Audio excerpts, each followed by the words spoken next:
S ಸಮರ್ಥ ಶಾಮನೂರಿಗೂ BJP ಅಭ್ಯರ್ಥಿ ಶ್ರೀನಿವಾಸ್ ದಾಸಕರಿಯಪ್ಪ ಆಗುವವರೆಗೂ ಹೋಲಿಸ್ಕೊಂಡ್ರೆ ಬ್ಯಾಕ್ಗ್ರೌಂಡ್ ಭಾಳ ಸ್ಟ್ರಾಂಗ್ ಆಗಿದೆ ಕಾಂಗ್ರೆಸ್ದು. ಸಮರ್ಥ್ಗೆ ಪೊಲಿಟಿಕಲ್ ಬ್ಯಾಕ್ಗ್ರೌಂಡ್ ಭಾಳ ಸ್ಟ್ರಾಂಗ್ ಆಗಿದೆ. ಹಂಗಂತೇಳಿ ನಾವು ಬಿಜೆಪಿ ಅಭ್ಯರ್ಥಿ ದಾಸಕರಿಯಪ್ಪ ಅವ್ರನ್ನ ತೆಗೆದುಹಾಕಂಗಿಲ್ಲ. ಯಾಕಂದರೆ ಅವ್ರ ತಂದೆ ಜನತಾ ಪರಿವಾರದಿಂದಲೂ ಕೂಡ ಎಲೆಕ್ಷನ್ ಪೊಲಿಟಿಕ್ಸಲ್ಲೇ ಇದ್ದಂಥವ್ರು, ಜೊತೆಗೆ ಅಲ್ಲಿ ಸಕ್ರಿಯವಾಗಿದ್ದಂಥವ್ರು.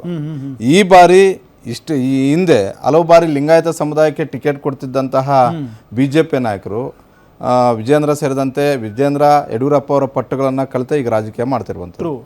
ಏಕಾಏಕಿ ಲಿಂಗಾಯತ ಸಮುದಾಯಕ್ಕೆ ಬಿಟ್ಟು ಬೇರೆ ಸಮುದಾಯಕ್ಕೆ ಯಾಕೆ ಕೊಡ್ತಿದ್ದಾರೆ ಅನ್ನುವಂಥದ್ದು ಒಂದು ಪ್ರಶ್ನೆ. ಸಿದ್ದರಾಮಯ್ಯ ಯಾವಾಗಲೂ ಕೂಡ ಅಹಿಂದ ವೋಟ್ ಬ್ಯಾಂಕ್ ಮೇಲೆ ಚುನಾವಣೆ ಮಾಡ್ತಾರೆ. ಇಲ್ಲಿ ಅಹಿಂದ ವೋಟ್ಗಳು ಜಾಸ್ತಿ ಇದ್ದಾವೆ ಈ ಕ್ಷೇತ್ರದಲ್ಲಿ. ಒಂದು ಕಡೆ ಸಿದ್ದರಾಮಯ್ಯನಿಗೂ ಚೆಕ್ಮೆಟ್ಟು, ಮತ್ತೊಂದು ಕಡೆ ಆ ಸಮುದಾಯಗಳನ್ನ ಸೆಳೆಯೋದಕ್ಕೆ ನಾಯಕ ಸಮುದಾಯದ ಮತಗಳಿದಾವೆ, ಕುರುಬ ಸಮುದಾಯದ ಮತಗಳಿದಾವೆ, ನೇಕಾರ ಮತಗಳಿದಾವೆ. ಅದೆಲ್ಲದಕ್ಕಿಂತಲೂ ಮುಖ್ಯವಾಗಿ ಮುಸ್ಲಿಂ ಸಮುದಾಯದ ಮತಗಳಿದಾವೆ. ದಾಸಕರಿಯಪ್ಪ ಮುಸ್ಲಿಮರ ಕಟ್ಟರ್ ವಿರೋಧಿ ಅಲ್ಲ. ಬಿಜೆಪಿಯ ಎಸ್ಟಿ ಮೋರ್ಚಾದ ಉಪಾಧ್ಯಕ್ಷ ಇರ್ಬೋದು, ಆದ್ರೆ ಕಟ್ಟರ್ ವಿರೋಧಿ ಅಲ್ಲ. ನಾವು ಇದನ್ನ ಯಾವ ರೀತಿ ಲೆಕ್ಕಾಚಾರ ಹಾಕೋಬಹುದು ಅಂದ್ರೆ, ಬಿಜೆಪಿಯಲ್ಲಿರುವಂತಹ ಕೆಲವು ನಾಯಕರುಗಳು ಬಿಜೆಪಿಯನ್ನ ವಿರೋಧ ಮಾಡುವಂತಹ ಮುಸ್ಲಿಂ ಸಮುದಾಯದ ಮತಗಳನ್ನ ಹಾಕಿಸ್ಕೊಳ್ಳುವಂತ ಒಂದು ಶಕ್ತಿ ಇದೆ. ಅದರಲ್ಲಿ ಬೆಸ್ಟ್ ಎಕ್ಸಾಂಪಲ್ ಅಂತ ಹೇಳಿದ್ರೆ ಬಸವರಾಜ ಬೊಮ್ಮಾಯಿ. ಶಿಗ್ಗಾಂವ್ ವಿಧಾನಸಭಾ ಕ್ಷೇತ್ರದಲ್ಲಿ ಅವ್ರ ಮಗ ಇವತ್ತು ಸೋತಿರ್ಬೋದು, ಅದು ನಾನಾ ಕಾರಣ, ಬೇರೆ ಬೇರೆ ಕಾರಣಗಳಿಗೆ. ಆದ್ರೆ ಶಿಗ್ಗಾಂವ್ ವಿಧಾನಸಭಾ ಕ್ಷೇತ್ರದಲ್ಲಿ ಬಸವರಾಜ ಬೊಮ್ಮಾಯಿ ಅವರು ಪದೇ ಪದೇ ಗೆಲ್ತಿದ್ದು ಏನ್ ಕಾರಣ ಅಂತ ಹೇಳಿದ್ರೆ ಅವ್ರಿಗೆ ಮುಸ್ಲಿಂ ಸಮುದಾಯದ ಮತಗಳು ಕೂಡ ಬರ್ತಾ ಇದ್ವು. ಹೀಗಾಗಿ 2008ರಲ್ಲಿ ಗೆದ್ರು, 2013ರಲ್ಲಿ ಗೆದ್ರು, 2018ರಲ್ಲಿ ಗೆದ್ರು, 2023ರಲ್ಲೂ ಕೂಡ ಗೆದ್ರು. ಅದಾದ್ಮೇಲೆ 2024 ಲೋಕಸಭಾ ಚುನಾವಣೆಗೆ ಅವರನ್ನ ಕರ್ಕೊಂಡು ಹೋಗುವಂತ ಒಂದು ಕೆಲಸ ಆಯ್ತು.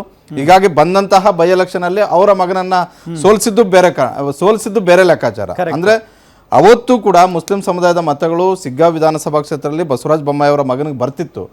ಯತ್ನಾಳ್ ಅವ್ರನ್ನ ಕರ್ಕೊಂಡೋದ್ರು, ಪ್ರತಾಪ್ ಸಿಂಹ ಅವ್ರನ್ನ ಕರ್ಕೊಂಡೋದ್ರು, ಕಟ್ಟರ್ ಹಿಂದುತ್ವವಾದಿಗಳನ್ನ ಕರ್ಕೊಂಡೋದ್ರು. ಸಹಜವಾಗಿ ಅವತ್ತು ಬಸವರಾಜ ಬೊಮ್ಮಾಯಿ ಮೇಲೆ ಅಲ್ಲಿದ್ದಂತಹ ಮುಸ್ಲಿಂ ಸಮುದಾಯಕ್ಕೆ ಕೋಪ ಇರಲಿಲ್ಲ. ಅವ್ರ ಕೋಪ ಬಂದಿದ್ದು ಯಾವಾಗ ಅಂತ ಹೇಳಿದ್ರೆ ಇವರು ಕಟ್ಟರ್ ಹಿಂದುತ್ವವಾದಿಗಳಾಗಿ ಭಾಷಣ ಮಾಡಿದಾಗ, ಯತ್ನಾಳ್ ಮತ್ತೆ ಪ್ರತಾಪ್ ಸಿಂಹ ಇಂಥವ್ರು ಭಾಷಣ ಮಾಡಿದಾಗ ಸಹಜವಾಗಿ ಅಲ್ಲಿದ್ದಂತಹ ಮುಸ್ಲಿಂ ಸಮುದಾಯದ ಮತಗಳು ಅಭ್ಯರ್ಥಿಯನ್ನ ವಿರೋಧ ಮಾಡುವಂತ ಒಂದು ಕೆಲಸ ಆಯ್ತು. ಜೊತೆಗೆ ಸತೀಶ್ ಜಾರಕಿಹೊಳಿ ಅವರ ಸ್ಟ್ರಾಟಜಿ ಅಲ್ಲಿ ವರ್ಕೌಟ್ ಆಗಿ ಅವತ್ತು ಬಸವರಾಜ ಬೊಮ್ಮಾಯಿ ಅವರ ಮಗ ಸೋಲೋದಕ್ಕೆ ಕಾರಣ ಆಯ್ತು. ಇವತ್ತು ಕೂಡ ಇಲ್ಲಿ ಅಹಿಂದ ಯುವಕನನ್ನ ಅಭ್ಯರ್ಥಿ ಮಾಡಿದ್ದಾರೆ.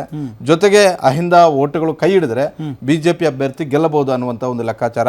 ಸಿಗ್ಗಾಂವಲ್ಲಿ ಬಸವರಾಜ ಬೊಮ್ಮಾಯಿ ಅವರು ಮಾಡಿದಂತ ಒಂದು ಸ್ಟ್ರಾಟಜಿ ಇಲ್ಲೇನಾದ್ರೂ ಇವರು ಮಾಡಿದ್ದಾದ್ರೆ, ದಾಸಕರಿಯಪ್ಪ ಅವರು ಚಿತ್ರದುರ್ಗ ಮಾಡಿದ್ದಾದ್ರೆ, ಈಗಿರುವಂತಹ ಮುಸ್ಲಿಂ ಸಮುದಾಯದ ಆವೇಶ ಆಕ್ರೋಶ, ಕಾಂಗ್ರೆಸ್ ಮೇಲಿರುವಂತಹ ಆವೇಶ ಮತ್ತೆ ಆಕ್ರೋಶವನ್ನ ಎನ್ಕ್ಯಾಶ್ ಮಾಡ್ಕೊಂಡಿದ್ದಾದ್ರೆ ದಾಸಕರಿಯಪ್ಪ ಅವ್ರಿಗೆ ಅದು ಪ್ಲಸ್ ಆಗುತ್ತೆ. ದಾಸಕರಿಯಪ್ಪ ಅವ್ರಿಗೆ ಮುಸ್ಲಿಂ ಸಮುದಾಯದ ಎಲ್ಲರೂ ಮತ ಹಾಕ್ಬೇಕು ಅಂತೇನಿಲ್ಲ. ಅಲ್ಲಿ ಬೇರೆಯವರು ಸುಮಾರು 11ಕ್ಕೂ ಅಧಿಕ ಮುಸ್ಲಿಂ ಅಭ್ಯರ್ಥಿಗಳು ಕಣದಲ್ಲಿದ್ದಾರೆ. ಅಲ್ಲಿ ಓಟ್ ಚೆದರೋದ್ರಿಂದ